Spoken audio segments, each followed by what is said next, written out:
សួស្តីអ្នកទាំងអស់គ្នាចាឥឡូវនេះខ្ញុំមានវីដេអូមួយចង់ឲ្យអ្នកទាំងអស់គ្នាដឹងគឺជាសារដែលខ្ញុំសួរទៅកាន់ចក្រវាលថានឹងមានអ្វីកើតឡើងសម្រាប់អ្នកមើលវីដេអូខ្ញុំ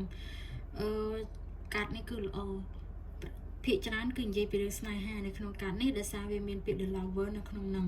អញ្ចឹងអ្នកនឹងបានជួបជាមួយនឹងមនុស្សម្នាក់ដែលមាន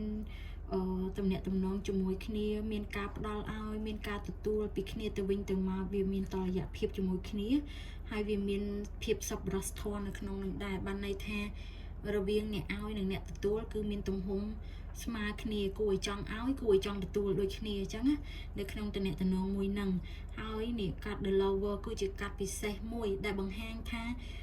វាគឺជាស្នេហាពិតវាគឺជាទំនាក់ទំនងមួយដែលមានភាពស្និទ្ធស្នាលស៊ីជម្រៅចាផ្អែមល្ហែមចាវាក្តោបនៅច្រើននៅក្នុងនឹងពាក់ព័ន្ធជាមួយនឹងមនោសញ្ចេតនាស្នេហា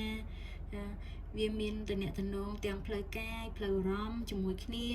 ចាភាពស្និទ្ធស្នាលភាពផ្អែមល្ហែមចំពោះគ្នាការផ្ដល់ឲ្យគ្នាអូយវាច្រើនលើសលោកខ្ញុំនិយាយអត់អស់ឯពាក្យ the lover នឹងមួយបន្ទាប់មកទៀតគឺគេចង់និយាយថាឲ្យយើងដើរទៅមុខដើរកុំស្ដាយក្រោយពីរឿងចាស់ឃើញមនុស្សម្នាក់នេះគាត់ដើរទៅមុខក៏កំពុងតែកាន់ពេងមួយតែគាត់ចេះតែសោកស្ដាយអារឿងខាងក្រោយនេះបានន័យថាពេងវាកពុបអស់ហើយវាកពុបអស់ហើយតែគាត់នៅតែមានការសោកស្ដាយគាត់មើលទៅមុខហើយគាត់នៅតែគិតដល់អានេះដល់រឿងរ៉ាវចាស់អញ្ចឹងគេចង់ឲ្យយើងប្រឡែងដៃនៅរឿងចាស់ចេញកុំនៅសោកសៅឬមួយនៅស្ដោកសោកស្ដាយនៅរឿងដែលកន្លងផុតទៅឲ្យយើងឆ្ពោះទៅមុខមើលទៅអ្វីដែលនៅមុខយើងអញ្ចឹងណា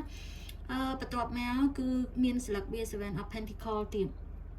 គឺបានន័យថាការអត់ធ្មត់គឺអ្នកមានភាពអត់ធ្មត់ហ្នឹងហើយមានភាពអត់ធ្មត់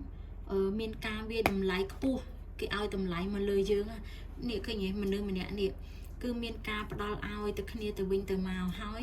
វាបង្ហាញពីភាពអត់ធ្មត់មួយរបស់យើងដើរដល់ចំណុចមួយហ្នឹងហើយក៏នឹងមានរឿងល្អចូលមកយ៉ាងលឿនចាមានរឿងថ្មីជាងមានព័ត៌មានអ្វីមួយយ៉ាងពាក់ព័ន្ធនឹងរឿងនេះមនុស្សប្រុសម្នាក់ហ្នឹងឬក៏មនុស្សស្រីម្នាក់ហ្នឹងដែលគេចូលមកក្នុងជីវិតរបស់យើងគេនឹងឲ្យដំណឹងអ្វីមួយយ៉ាងឲ្យយើងយ៉ាងលឿនចាហើយបន្ទាប់មកគឺចង់និយាយថាការឆ្ពោះទៅមុខឃើញទេគេអត់ចង់ឲ្យយើងស្លឹងនៅលើរឿងចាស់ទៀតទេយើងកូនដៅយើងទៅមុខគឺត្រូវទៅមុខទៅយើងមានតាណាវែងឆ្ងាយទៀតដែលត្រូវទៅយើងមានអនាគតវែងឆ្ងាយជាមួយនឹងគ្នាគឺយើងកុំគិតទៅលើរឿងរ៉ាវចាស់ពីព្រោះរឿងល្អកំពុងរងចាំយើងមនុស្សប្រុសម្នាក់ដែលចូលមករយយើងហ្នឹងណាភាគច្រើនអ្នកមើលវីដេអូនេះស្រីអ្នកនៅក្នុងន័យនេះពីព្រោះនឹងមានមនុស្សប្រុសម្នាក់ចូលមកតែមិនទាំងអស់ឯណាអ្នកខ្លះក៏ជាមនុស្សប្រុសដែរអ្នកដែលមើលវីដេអូហ្នឹងបើមនុស្សប្រុសគឺគាត់នឹងមានមនុស្សស្រីម្នាក់ចូលមករកគាត់ដែរមនុស្សម្នាក់នោះមានភាពអង់អាចក្លាហានមោះមុតគិតទៅរឿងគោលដៅខាងមុខបានន័យគាត់ជាមនុស្សអ្នកដែលចង់ផ្ដល់ឲ្យចង់ជួយដល់យើងហើយយើងក៏ជាមនុស្សល្អស័ក្តិសមនឹងគាត់ចង់ផ្ដល់ឲ្យដូចគ្នានៅក្នុងអត្ថន័យហ្នឹងអញ្ចឹងស្លឹកបាតហ៊ូក៏អញ្ចឹងគេបញ្ជាក់អំពីមនុស្សដែលមានមនោសញ្ចេតនាល្អមនុស្សដែលមានចិត្តមេត្តាករុណាភាពទន់ភ្លន់ផ្អែមល្ហែមនៅខាងក្នុងហ្នឹងហើយក៏បញ្ជាក់ពីមនុស្សម្នាក់ហ្នឹងដូចជាយើងឬក៏អាចនឹងគាត់គឺជាមនុស្សម្នាក់ដែលយើងតែងប្រាថ្នាយើងតែងតែបួងសួងសូមឲ្យយើងជួបបានមនុស្សល្អបែបហ្នឹងឥឡូវគឺគេឲ្យយើងបានសម្រេចហើយយើងនឹងបានជួបនៅមនុស្សល្អបែបហ្នឹងពិតមែនហ្នឹងគឺគាត់លែងពិបាកលែងកាត់ទុកទៀតហើយគាត់មិនបានជួបនៅរឿងភ្លឺស្វាងស្រស់ថ្លាសម្រាប់គាត់ដែលគាត់ប្រឹងប្រែងតស៊ូមកកន្លងមកអញ្ចឹង